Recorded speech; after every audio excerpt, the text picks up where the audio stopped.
All right, so you probably look at this photo and don't see a possible landscape painting, but the thing is, I do. And this is what I think is the most important part of landscape painting. It's changing the way you see.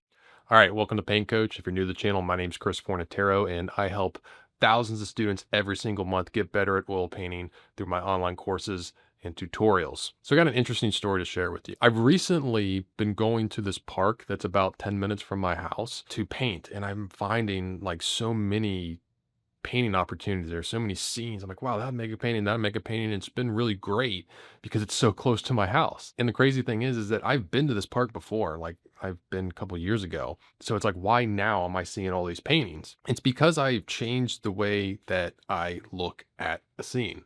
And I remember 8 years ago, like when I first seriously started trying to plein air paint, I would go out, drive like an hour to some park where I felt like, oh, that's where there'll be, really interesting scenes to paint, because I always thought that like landscape painters, the painting that you see, they just found that exact scene out, in nature naturally, which isn't the case most of the time, or at least not how they painted it. But anyways, like I would drive far away, I would hike around for an hour or so with a 50-pound backpack of my painting stuff, getting sunburned, bitten by mosquitoes, and not even pull out my paints and paint because I was like, I don't see any paintings anywhere. So in this video, I want to show you what I saw and how I looked at it and what I was thinking about and what made me think that there was potential here for a painting. And I'm going to focus in on two things, which are shapes and lines. Let's start with shapes first. Whenever I'm looking at a scene, I'm really looking for shapes. This is why part of the reason I like to go out earlier in the morning. I also like to go out early in the morning because I live in Florida and it gets to be 95 degrees by the afternoon. But when the sun is lower in the sky, it casts more distinct solid shadows. You can see here, it's like very distinct shadow, very distinct light, and then shadow again. You know, in an hour or so, this would be very different. There would be like all these little spots of light everywhere. Yes, there's still spots of light, but you can just leave those out, which you can see I did in the painting here. Also, just in the grasses, it's like that's a very solid shape. Got a solid shape there, solid shape there, solid shape. And even these trees, it looks a little more complicated in the photo than it does in real life, but I know that all of these, can be painted one simple shape. And you can kind of see here, I just blocked it out. I pretty much painted these trees with two colors, this color and then the color from the light coming through and hitting the trees, because these trees are backlit. And I tend to find backlit trees or backlit anything kind of easy to paint, because if you think about it, like say you got like a little tree here, when it's backlit, it gets flattened, and a lot of times you can paint it very simply because you just have the tree there and then you get a color for the light kind of hitting the outer rim of it a little bit, or any areas catching the light, you pretty much got a tree right there. So I was like, okay, it's got good simple shapes, the way the lighting is, I'm going to be able to paint this pretty simply.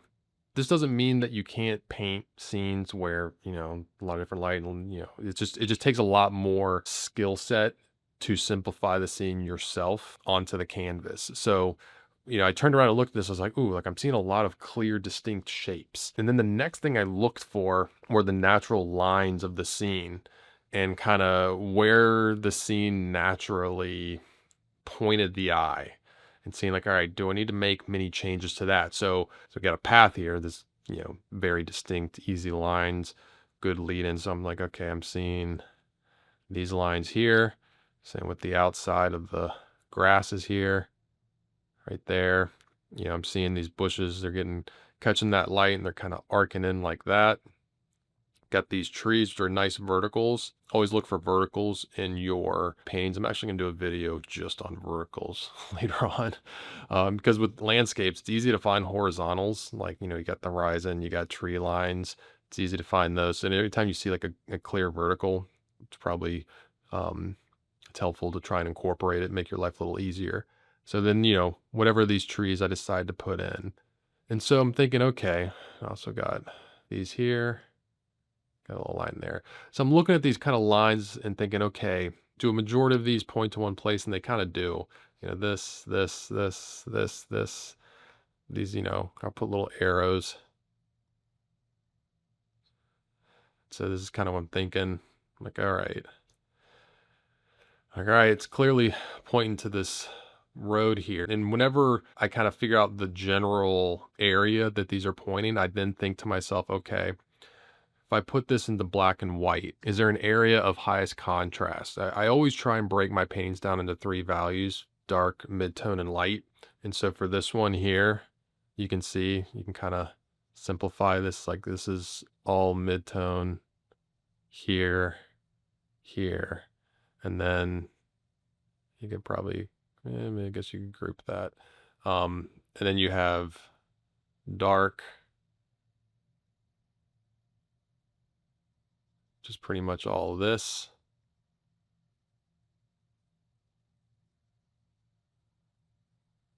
And then light, sure. These. And I'm like, okay, depending on what I do, I feel like I could have made this the focal point or this the focal point. I'm like, I kind of want this to be the focal point. I feel like, you know, it's bigger. I can like soften the edges around this to kind of not draw attention to it. Same with these. It's kind of soften the edges around these branches. So I'm like, all right, this is going to be the focal point. That's good. It's not in the middle, you know, of the canvas. Like that's the middle. You never want your focal point to be right there. You kind of want it to be, you know, kind of in one of these areas. I'm like, all right, so that works. The lines naturally are leading us there. All right, I think that this is a good place to try and put my focal point. All right, I'm going to stop the lesson just for a second. So much of what I'm talking about is linked to composition. It's pretty much impossible to paint landscapes without understanding composition, which is why I've made a free composition coaching guide. It's a series of short videos that simplifies composition so that you can understand it and start implementing it in your own paintings. If you want to check that out, there's a link to it in the description of this video. All right, let's get back to the lesson. Now, coming back to this idea of shapes, you know, the value of these shapes is really important. A lot of times you have to make decisions on the value of the shapes. And for example, this lake, it kept changing. The wind would blow and you can see a little bit of these ripples here. It's just catching more reflected light from the sky and it'd get a lot lighter. And so I was like, okay, you know, I had the chance or the opportunity to put some of that light in. And if I was just painting exactly what I saw, I would have painted something like this. But that's going to take away from my focal point because now it's another light area that's bumped up right against a dark, and just that high contrast, like, it's going to kind of take away. But also looking at it now, I realize, I probably could lighten this up even more to kind of push it to be even more of the focal point. But see, like making that lighter, that's a decision that I made that's for the painting. It's not a decision made of like trying to document exactly what I saw. It's like, all right, I have something on the canvas here. Now I need to make decisions to push things in the direction that I want to go and push the viewer's eye to where I want them to go and then to have the certain effect that I want. So shapes and lines, remember those next time you're painting a landscape, and I promise they will help you out a lot. If you want to check out some quick bite-sized minute-long painting lessons, you can see those on my Instagram at Forza43. I'm Chris Fornatero, here telling you to go get painting.